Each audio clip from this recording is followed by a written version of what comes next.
गुरु कोई व्यक्ति विशेष नहीं, गुण से अतीत गुणातीत, सत रज तम 3 गुण से परे, और रूपातीत जो साकार शरीरधारी नहीं है, सात्विक राजस तामस 3 गुण से परे है, और हर कई रूप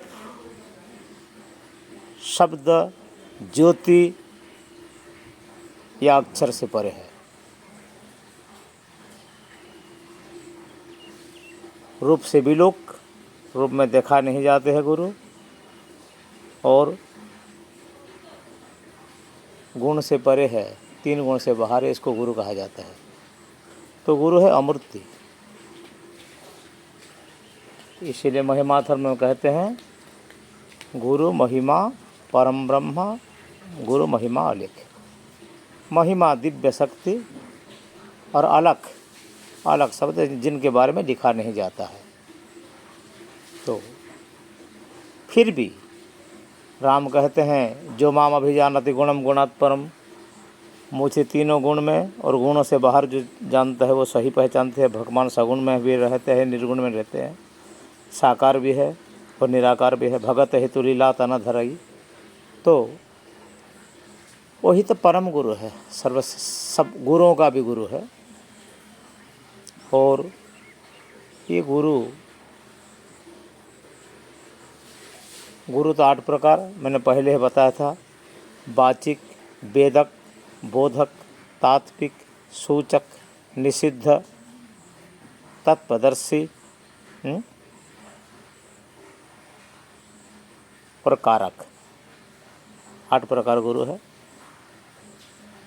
तत्पदर्शी गुरु, तात्विक गुरु, तत्ववेत्ता गुरु, तत्वज्ञाता गुरु, तत्वभक्ता गुरु और तत्वदर्शाता गुरु। ये सब गुरु अलग अलग है शुद्ध विचार में। तो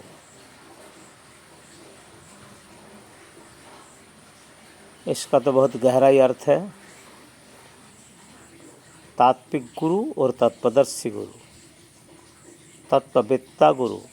तत्ववेत्ता गुरु तत्व को जानते हैं भले भांति, और तत्वदर्शी तत्व को, शिष्य को तत्व का दर्शन भी करवाया देते हैं।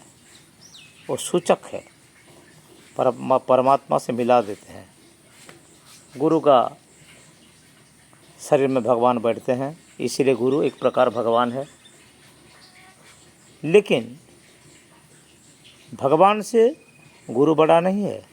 ग्रंथ पंथ संत कंथ,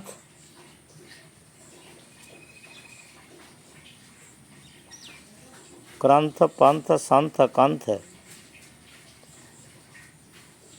और गुरु, ये सब मार्गदर्शक है।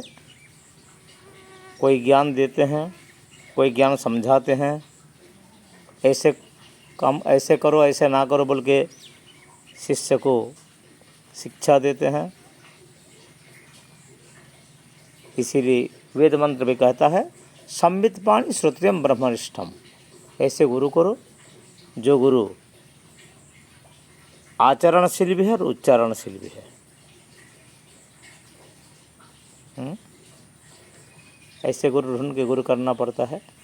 कोई भी मार्ग में गुरु आपको ले जाते हैं, जो मार्ग देते हैं, जो दीक्षा देते हैं, जो संप्रदाय, जो मंत्र देते हैं, जो पंथ देते हैं, इस सब हर प्रकार गुरु, जितना भी गुरु है, कोई गुरु हमको गलत रास्ता में नहीं लेते। गुरु जिस मार्ग दिए, इस मार्ग में दृढ़ता भी रहना चाहिए, मूढ़ता भी रहना चाहिए, और भक्ति भाव समर्पण से प्रभु प्राप्ति होते हैं। गुरु के बारे में फिर सिलसिला कथा जारी रखेंगे। प्रभु सबका मंगल करें। गुरु पूजा का नियम ऐसा है, केवल गुरु का प्रतिमा पूजा कराया नहीं जाता है, और हाफ फोटो का पूजा नहीं होता है। बाएं तरफ भगवान जी का गणेश और दाहिने तरफ गुरु रखकर भगवान भागवत या श्री राम जी, कृष्ण जी, जगन्नाथ जी, नारायण जी, विष्णु प्रतिमा को बीच में ऊंची आसन में पूजा कराया जाता है।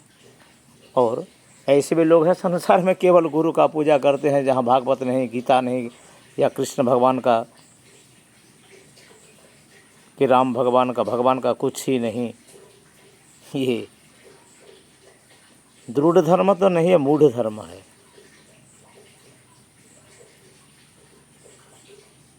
गुरु पथ प्रदर्शक है, लेकिन परमात्मा थोड़ी है।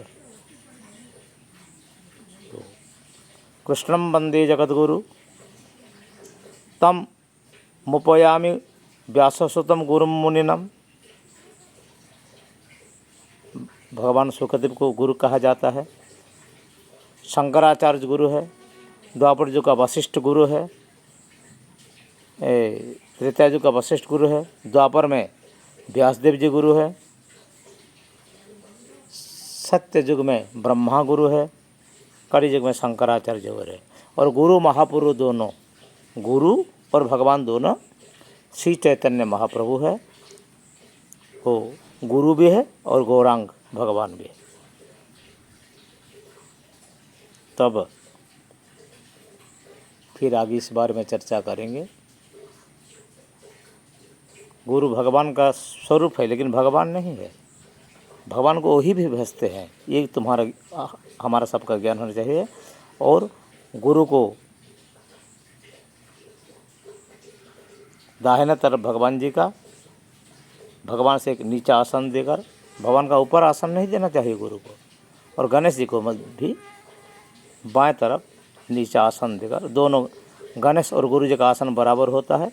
और ठाकुर जी का, जो हमारे प्रभु है, आत्मा का पति है, कल्याणकारी है, भगवान है। ज्ञातपाद एवं मुच्यते सर्वपासे। गुरु को जानने से तो कोई मुक्ति नहीं होता है और सब पास से मुक्ति नहीं होता है, किंतु परमात्मा वेद कहता है ज्ञातपाद एवं मुच्यते सर्वपासे ज्ञानादेव तुके बड़ मृत्य ज्ञानन मुक्ति। भक्ति भाव से हो, कर्म योग से हो, ध्यान योग से हो, ज्ञान योग से हो, प्रभु को जानने से जीवात्मा मुक्ति प्राप्त होता है, बेड़ा पार हो जाता है।